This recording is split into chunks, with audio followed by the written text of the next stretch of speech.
Hey everybody, welcome to Pop Culture Philosophers. It's Monday, and it's time for a Movie Monday. Today we're going back in time to Sam Raimi Spider-Man Trilogy, talking about Spider-Man, Part 1.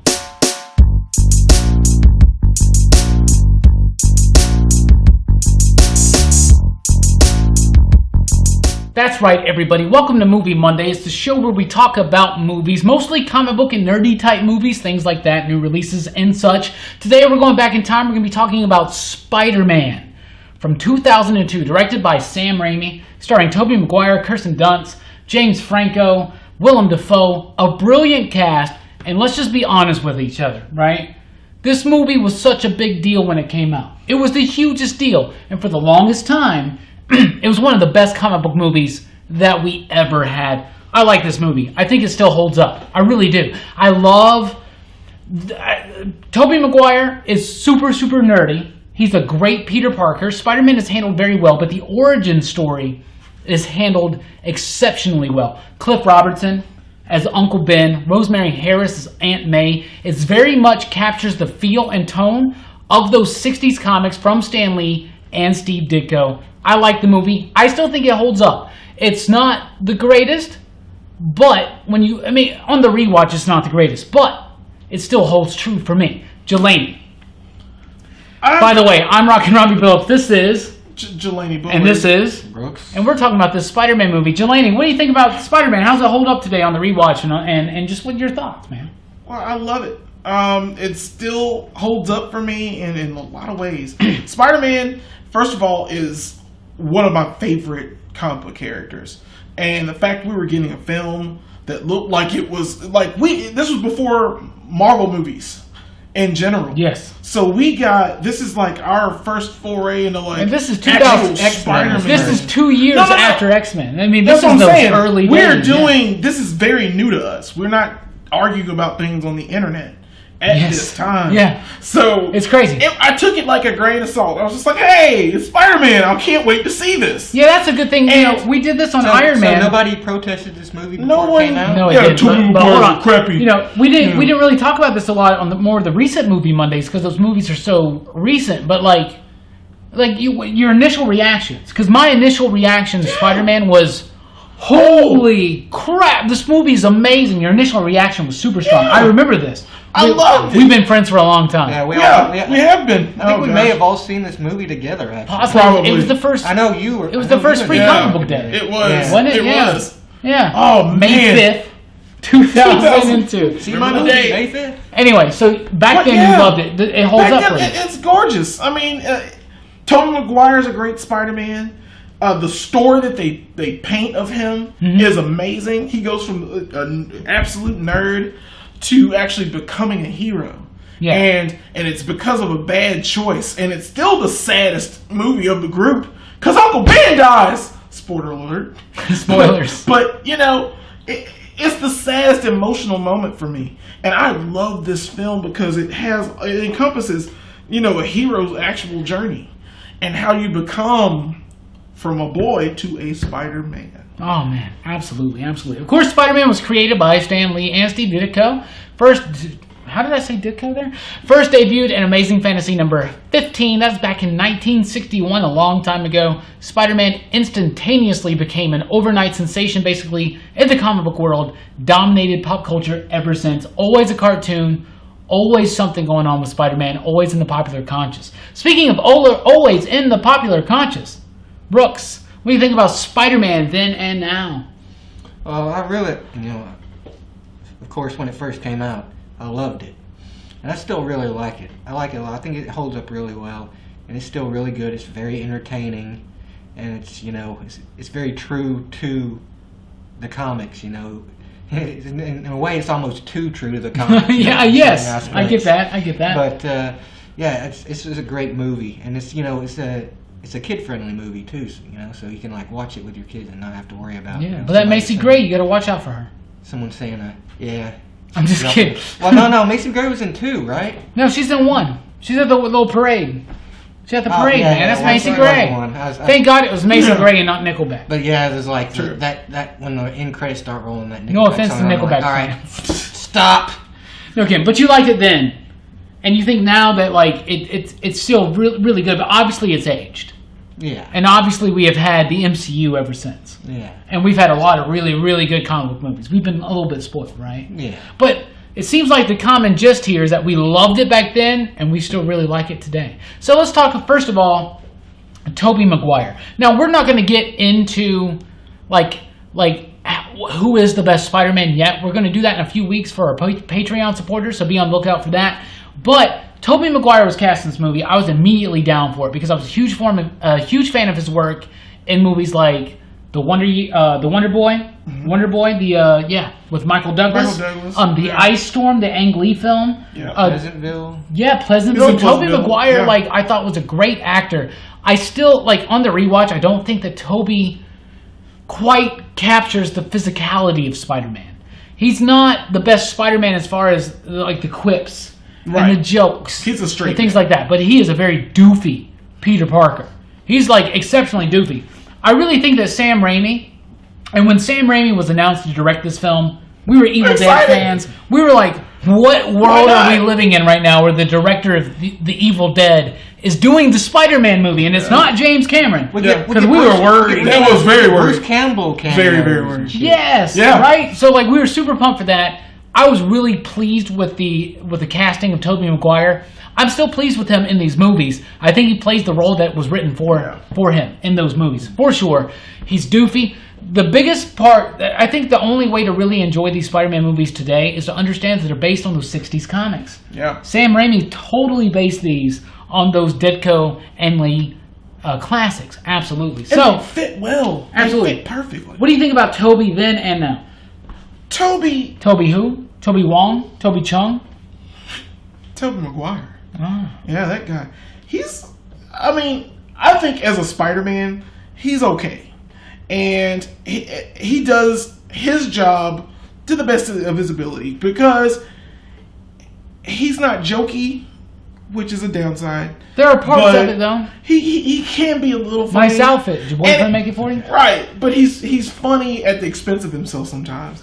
I like how goofy he is, but yeah, he plays an acceptable Spider-Man for this time. He's a great Peter Parker. He does it well, and I liked him with his interaction with Uncle Ben of Cliff Robinson. I loved it, and it just felt like it felt natural that they were just kind of a father and son. Yes, and he's acceptable. Yeah, he did a lot of indie films, and I thought it was a bold choice for Sam Raimi to make back in the day. It really he was. Virtually kind of known. Well, he was known. Yeah, like people like us knew him, but we were like cinephiles. Yeah. Like, we watched movies like we watched The Ice Storm. We watched Pleasantville. Yeah. And you watch those films, and it's Tobey Maguire, but he was just in those films. But then to name him Spider-Man. Yeah. And then to go through that process, and he did a great job. We watched Cider House Rules. Well. We didn't like it, but we watched it. Yeah. Michael Caine was in that movie, wasn't he? It's kind of rough. Man, we worked at the movie theater back in the day. Yeah, we did. Yeah, we did. Oh, man. Good times. What do you think about Tobey Maguire, Brooks, then and now? I think his Peter Parker was pretty much spot on. It's very much, oh boy. And he's self-defeating. Yeah. The key to Peter Parker to me is that Spider-Man is self-defeating. Things can be going good, but he's going to find a way to make it worse. He always, thinks the lowest of himself, right? He doesn't give himself a break whatsoever. That's in this movie all throughout. It makes him He human. has that perfect doofy grin, Jesus. Yeah. The way he talks to Mary Jane, for instance, you're like, what a doofus, dude. Are you serious? He's I a hunch. I hunt. Don't. Yeah, we'll get to the dialogue in just a second. But Toby, finish it up. What do you think? I think he did a good job. I mean, is he the best? No, but I think at the time we couldn't have really asked for much. Yeah, right. Definitely. This is the point tonight that we're trying to stress. Is at the time, this was like what we had. Way before internet. It was like way before what we So we'll did. talk a little bit about maybe the CG doesn't hold up today, but back then we understand that it was the best CG that was out. It looked Spider-Man great. on film. A Spider-Man on film, and they did it so well. I loved it. I thought it was great. So we talked about Toby. Let's talk about the costume. I really like the costume. Yeah. It is the Spider-Man It's the costume from the movie. I mean, from the comic books, with a little bit more texture. Yeah. They made The texture and the eyes were shinier for some reason. Well, they're supposed to be mirrors. I Yeah. like that. What do you think about the suit? But the suit is great. Yeah. I mean, it's Spider-Man. It's even the webbing. It looked like it was outside. The texturing of the webbing was exciting. I mean, I love that costume. He's Spider-Man in every sense of the word. I don't know how he made that costume. Yeah, I don't either. No one knows how he made that costume. I don't think that he has see him draw like someone has to know you're Spider-Man, but you don't know exactly how he got the fabric. He can't even buy a $2,000 car. How's he making a $500 costume? Exactly. I don't understand how this works. You can't do this with a sewing machine. I'm just saying. Yeah. I'm just saying. He had to do some Spider-Man shit to do that. Anyway, I do like the suit, like you were saying. It's straight up from the comic book. It looks fine to me. It's Spider-Man. What do you think? I like the suit in this movie. Yeah. You know, it looks, like you said, it looks like Spider-Man. Yeah, it looks like Spider-Man. One of my faults with this movie, with this whole trilogy, maybe, is that I think that I understand the importance of the character of Mary Jane to the Spider-Man world, but I don't think the Spider-Man's entire story is basically a love story. And that seems like, from the get-go, what Sam Raimi's trying to do. Because he says, it's a story about a boy and a girl. Right? Yeah. Like, they say that from the get-go. Like, the first scene of the movie is like a shot of Mary Jane's face. Yes. Right. And I'm just going to say this.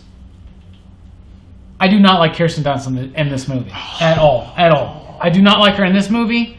We'll talk more about it next week. I think she's dull. I think she's boring. I think she's forgettable in these movies. She doesn't capture that face it, tiger, you just hit the jackpot type personality that I get from Mary Jane. I get that Mary Jane is like a very outgoing, flamboyant personality. I don't get that from Dunst. But just because I feel that way doesn't mean these guys are going to feel that way. What do you think about Dunst in this movie as Mary Jane? And her role? In this film, she's fantastic. I love her in this film. I love that she is not the object, but she is like the desire for Peter. He wants to be with this girl. He's in love with her since he was a kid.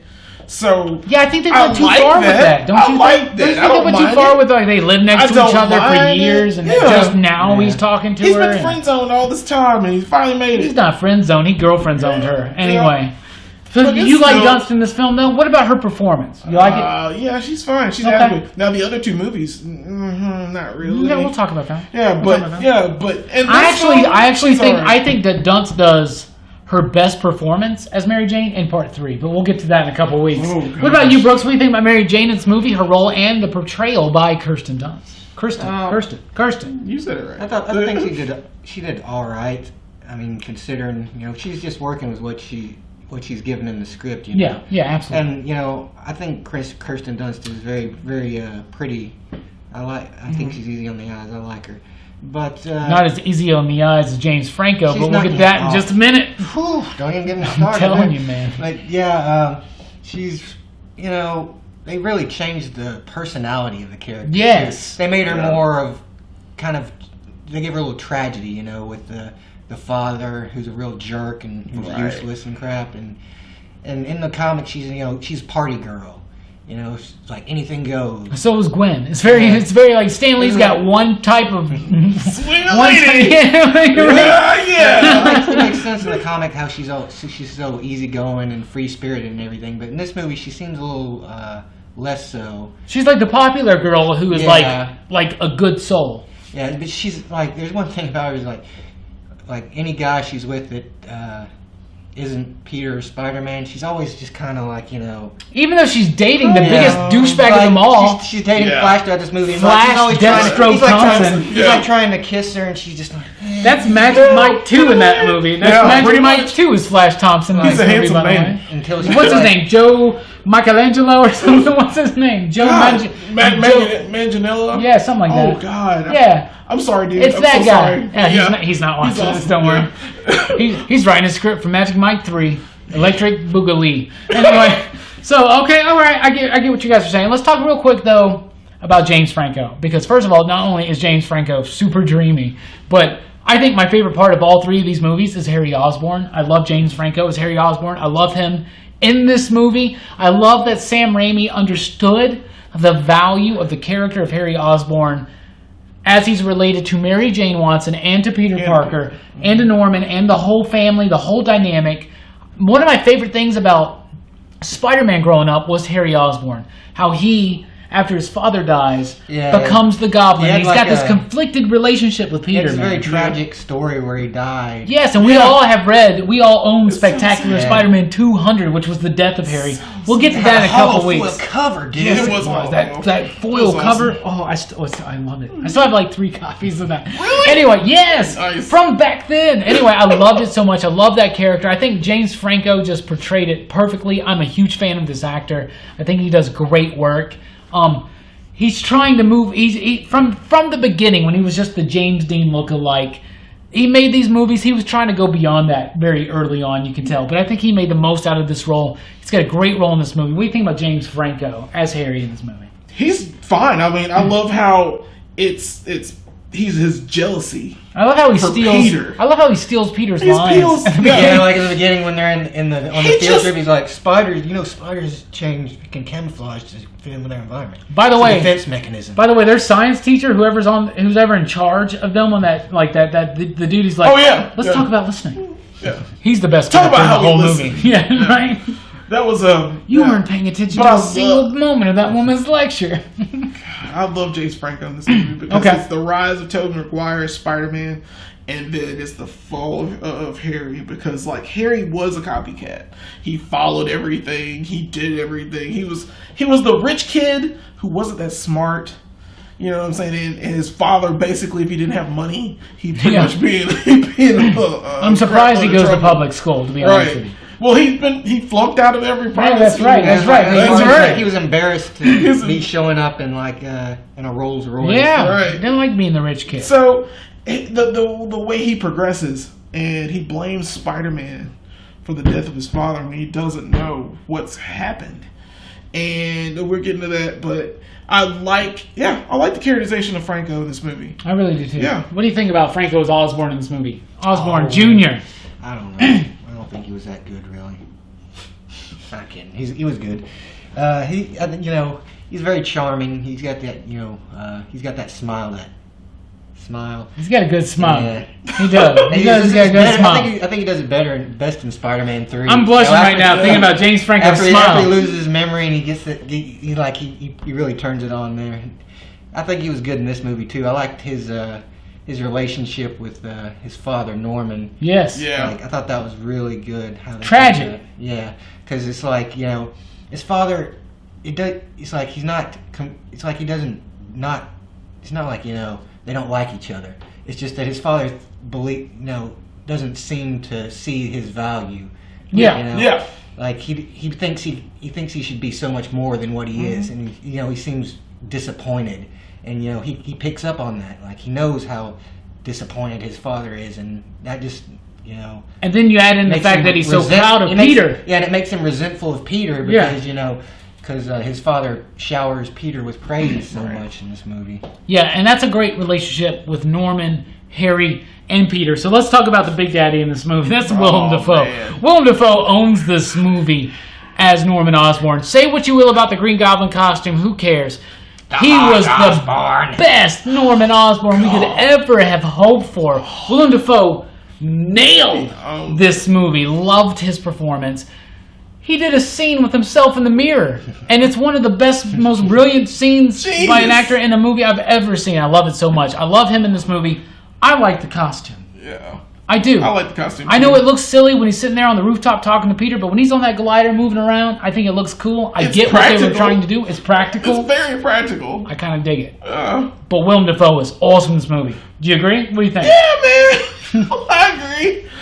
Can Spider-Man come out to play? Man, he freaked out Aunt May. Yeah, he killed everybody that got in his Bruce the other time was like, why did he have to kill that guy? He does like He the did. guy, like the guy helps him. He with helps his him experiment, out. and he like gets out and he's all pissed off because he said back to formula.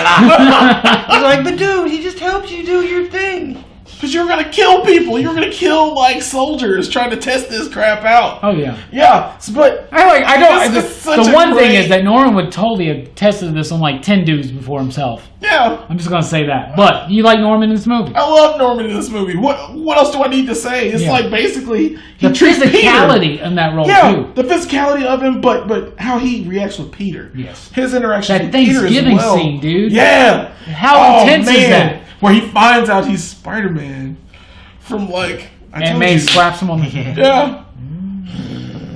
You better broom her fast. Yeah. Speaking. Of, oh my God. Yeah. That was messed up. Speaking of brooming her fast, Brooks, what do you think about Norman Osborn in this movie, Willem Dafoe? Well, I mean, he was good.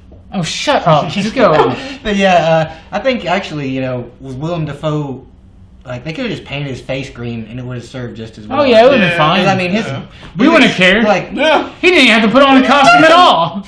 But I liked in this movie how he starts off as a very sympathetic guy. Yeah. He's very normal. Yeah. And then he's a scientist. He has ambitions, but he also.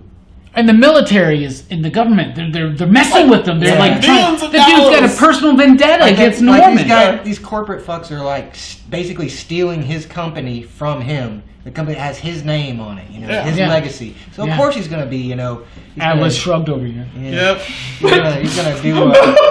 So of course he's going to, not be happy about that and try and save his own company. No kidding. And it makes, the contrast between this guy that we knew, this normal guy, and the Green Goblin persona, that much more striking. He just breaks. That conflict is there, too. He doesn't even realize what he's done at first after he kills those first board members. He just wakes up on the floor like, how the hell did I get here? Yeah. It's just, I love they tell him to do his day, he's like, what?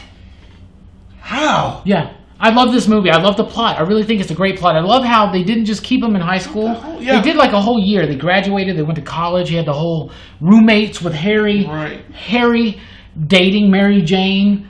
Winding up with people. Yeah. And that's all straight from the comic books. Right. And you read things like Spider-Man Blue from Jeff Loeb and Tim Sale. Perfect. We'll throw a link down below because it's one of the best comic books awesome. that's about that relationship. Yeah. Right, between him and Man, Gwen was involved too. Yeah. So there's just a whole double thing there, and it's so cool. And I really think that the whole plot of this movie works so well. But the best thing this movie does is tell the story of Spider-Man, his origin, his sense of responsibility, the death of Uncle Ben. Let's talk about that real quick before we wrap up, because that is handled so perfectly, more perfectly than any other movie. We'll talk about the Garfield movies in several weeks. We'll talk about, and we've already talked about the Holland films, and this is the best portrayal of it. This is it. Cliff Robertson is Uncle Ben. Let's talk about that. And Uncle Ben, when I saw the actual death, and I don't know a lot of people, but Uncle Ben is basically picking up the pieces of whatever his parents were when they passed away. And he and Aunt May are trying to raise Peter the best way they can. And I love that Cliff Robertson, he reminds me a lot of my dad. That's why I like it so much. You can identify with him, and that he's a fatherly figure, and he wants something good for. He's trying to be a provider. He wants Peter to provide, and the world is changing, and he's too old to do the work he needs to do. He gets laid off. He's an electrician. Hey, Cliff Robertson plays this role so well. He does, and it's got the car in it, by the way. Yeah, that beautiful Sam Raimi car that's in every movie that he's had so far that I think of. Except for there's one. There's probably one. There's something. But that car's in almost every movie. It's the Oz movie, right? Yeah. It's got to be. There's Army of Darkness. Didn't he do the Oz movie with James Franco? I never saw that. Did Sam Raimi do that, didn't he? Oz the Great and Powerful. Oz the Great and Powerful. Yeah, no, I never. No, I don't think he did that. Did he do that? I think he did. Wow. Okay. Shows what we know. Yeah. It's forgettable though. If you're wrong. Yeah, it's forgettable. So yeah, but yeah, Cliff Robertson is fantastic in the role, and the fact that the moment Peter, I mean they mimic everything in that story, where Peter goes, every beat of it, man. Every beat of it was perfect. The most and the fact you get I'm getting there. You go ahead. The fact that you're getting to the point where Cliff Robertson is waiting for Peter, and the robbery happens, and he gets shot, and Peter's doing all this stuff, and he could have stopped him, and he gets to him, and he's holding him up, and he's apologizing and everything, and Cliff Robertson looks up, and it's Uncle Ben. He's like, Peter, and just dies, And the crazy thing is, I'm so sad. When we first watched this back in the day, right? When we first watched this, and I cried. The moment when the thief takes the money from the wrestling promoter. Oh yeah. And he runs by there, and he's like, hey, $100. He's like, the ad said $3,000. Like, I don't see how that's my problem, right? And then Peter doesn't stop him. And the guy's like, you could have led him, you could have stopped him, why didn't you? And he goes, I forgot the part, but that's my problem. Everybody in the audience went, oh yeah! Yeah, that's what I would have done. You got it! And then like 30 minutes later, like 15 minutes later, we're like, oh no. What terrible people we are. This movie really hits that great power, great responsibility. Yep. What do you think about that? And he says it! And he says it! He says it. What do you think about that whole thing? It's a big point. I thought they did it really well. I liked how in the beginning, he's looking for a job. And he's like, computers, this, computer, that. He's like, I'm too old for computers. Right. Which is like, something I think a lot of people can relate to. Like, older people who don't know anything about computers. Right. And it's like, the whole world runs on computers now. Yeah. Like, we always need some people who, know computers and all that stuff. And, Brooks likes the anti-computer message in this film. Yeah, I'm not big on computers myself either. Even though you guys, thank you so much for watching this here on your computer or your cell phone or your smartphone. I'm not against computers. I'm just not big on computers. And I don't know as much about them. Absolutely. I don't know why. Okay. I don't know why you went on that. You want to see my cell phone? Okay. That's true. There's a reason he's not in the PCP Army, everybody. Wow. Just dated himself. Yeah. That phone came out the year Spider-Man came out. Yeah, pretty much. Surprised. Yeah. It did. It's a sturdy phone. Anyway, real quick, Bruce Campbell. Bruce Campbell's awesome in this movie. Yeah, he's the ringleader. He's the announcer. Campbell, that guy. Yeah, that guy. So now it's time to get to the ratings. We do 5 possible you digs here. So out of 5 possible you digs, Jelani, what do you rank Sam Raimi's Spider-Man? Let's see. That's a tough one. It is. Because it's a retroactive rank. It is, and it's. But you gotta you have the context of it. You've had time to think about this. 3.5 you digs. 3.5 you digs. 3.5 you digs. Why 3.5? 3.5 because it's an excellent Spider-Man story. It's one of the best ever told, to be honest with you, and I think it holds up. It makes me cry. Uncle Ben's scene still makes me cry. Peter. But Peter. It is really sad. It's so sad. So 3.5. I think it's respectable because I feel that the film still holds up, but I have seen so much. I've seen so many things. Yeah, we're spoiled now. So yeah, 3.5. That's respectable. It's respectable. Yeah. Speaking of respectable, never mind. Brooks, what did you rate? What do you rate Spider-Man out of 5 possible you digs? That's crazy, man. I gotta agree with this guy. 3.5. 3.5 you digs. Why 3.5? Well, I tried to think about what would I like. I would have probably back when it first came out, I probably would have given it 4.5. But time is taking its toll on it a little bit. Yeah. I've seen I have gotten spoiled as well. So I think 3.5 is probably more accurate to how I feel about it today. Okay, absolutely. I like that. I'm going to 3.5. I'm going to go 4. 4 you digs. I think this movie's really solid. And I understand and respect that it was, like back then, I may have done 5. Back then. Yeah. But we have been spoiled. So much. We've had the MCU. Yeah. We've had the Christopher Nolan Dark Knight trilogy. We've had some really good movies. So, but I still think it holds up. I love some of the repeated dialogue. Thank God for you, Peter. Yeah. Don't tell Peter. I love all that stuff. But some of the dialogue, especially when it comes to Mary Jane, to me is very wonky. I hunch. Don't. I want to say something. Do you? What is it? What? Do you? What? What is going on with this dialogue? I don't know. But I think it's a very solid movie. I think it's a great origin story for Spider-Man. The best origin story for Spider-Man that we've ever had. True. On film. I think it's great. Great performances. James Franco, Willem Dafoe, that alone makes it a 4.0 for me. Absolutely. So, 3.5, 3.5, 4.0 for an average of 3.6999999999784. What do you guys rank Spider-Man out of 5 possible you digs? Let us know in the comments down below. And be sure to check us out next week. We're going to be talking about Spider-Man 2 from 2004, I believe. Maybe 5. 2004? We'll look it up before next week. Thank you guys so much for checking out the video. I am Rockin Robbie Billups. This is Jelani, Bullard. This is, and we are the Pop Culture Philosophers. Thank you for joining the Pop Culture Philosophers Army on Facebook, PCP Army. Look it up if you don't know what I'm talking about. Please do like, share, and subscribe. And check us out at popculturephilosophers.com for podcast blogs and a whole lot more. Deuces, you dig?